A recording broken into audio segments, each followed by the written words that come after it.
जय श्री राधे कृष्ण मित्रों, इस दिव्य यात्रा में आपका स्वागत है। हे कृष्ण, जो भी भक्त आज इस वाणी को सुन रहे हैं वे अपने जीवन में आपकी कृपा बनाए रख रहे हैं और हर दूर हो गए हैं। तो दोस्तों, आइए बिना देर किए श्री कृष्ण के अमृत उपदेशों की इस अद्भुत यात्रा को शुरू करते हैं।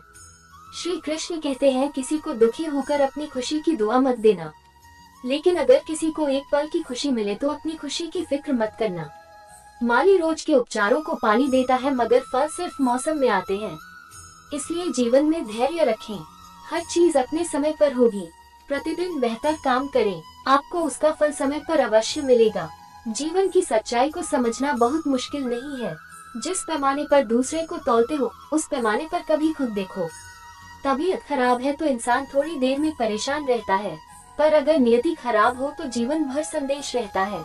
नाराज मत होना, ये संकेत है कि मेरा काम और नाम किसी और का हो रहा है, क्योंकि घी और रुई से जलते आ रहे हैं, पर लोग कहते हैं कि दिया जल रहा है। कभी अपने आप को किसी का आदी न बताएं, बाकी खुशियां आपकी फुर्सत और मूड की मोहताज बनी रहेगी। अकड़ और घमंड एक मानसिक बीमारी है जिसका इलाज सिर्फ और सिर्फ कुदरत और इलाज ही होता है।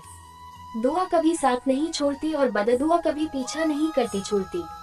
दिखावे से तो केवल लोगों को खुश किया जा सकता है, भगवान तो केवल नियत देखते हैं। केवल पैसों से व्यक्ति धनवान नहीं है, असली धनवान तो वह है जिसके पास अच्छे विचार, अच्छी सोच और मधुर व्यवहार होता है। लोगों का मुंह बंद करवाने से अच्छा है अपने कान बंद कर लो, जिंदगी बेहतर हो जाएगी। किसी ने सच ही कहा है, वाणी में बहुत ताकत होती है। मीठा बोलने वालों की मिर्ची भी बिक जाती है और तीखा बोलने वालों का शहद भी नहीं बिकता। मकान तो बन जाएगा सिर्फ चार दीवारों पर, घर तो बनता है स्नेह, समझ और समझदारी से। किसी दूसरे को कष्ट देकर हासिल किए गए सुख की उम्र बहुत छोटी होती है। जीवन में खुद की बुराइयां सुनना भी बेहद जरूरी है, क्योंकि यदि रोज तारीफ ही सुनोगे तो कभी आगे नहीं बढ़ पाओगे। हौसला मत हार, अगर तुझे दर्द मिला है तो दवा भी जरूर ही मिलेगी। जो दोगे वही लौट कर आएगा, चाहे इज्जत हो या धोखा। धैर्य रखना, निराश मत होना, क्योंकि जिसने तुम्हें लिखा है वह ब्रह्मांड का सबसे बड़ा लेखक है। प्रशंसा चाहे कितनी भी कर लो, लेकिन अपमान सोच समझकर करना, क्योंकि अपमान उधार है जो अक्सर मिलने पर ब्याज सहित लौटता है। आप पीछे जाकर अपने अतीत को तो नहीं सुधार सकते, लेकिन आज काम करके अपने आने वाले भविष्य को जरूर सुधार सकते हैं। श्री कृष्ण कहते हैं, जो लोग आपसे जलते हैं उनसे घृणा मत कीजिए, क्योंकि यह वही लोग हैं जो स्वीकार कर चुके हैं कि आप उनसे बेहतर हो। ये 5 चीजें अभी से छोड़ दो, जिंदगी में बहुत खुश रहोगे। सबको खुश करना, दूसरों से ज्यादा उम्मीद रखना, जिंदगी को अतीत में जीना, अपने आप को किसी से कम समझना और बहुत ज्यादा सोचना। बदल जाओ वक्त के साथ या फिर वक्त को बदलना सीखो। मजबूरियों को मत कोसो, हर हाल में चलना सीखो।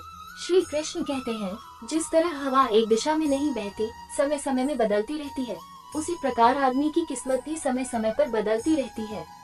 इसलिए समय खराब है तो परेशान ना हो, बस सही समय का इंतजार करिए, क्योंकि समय जरूर बदलेगा।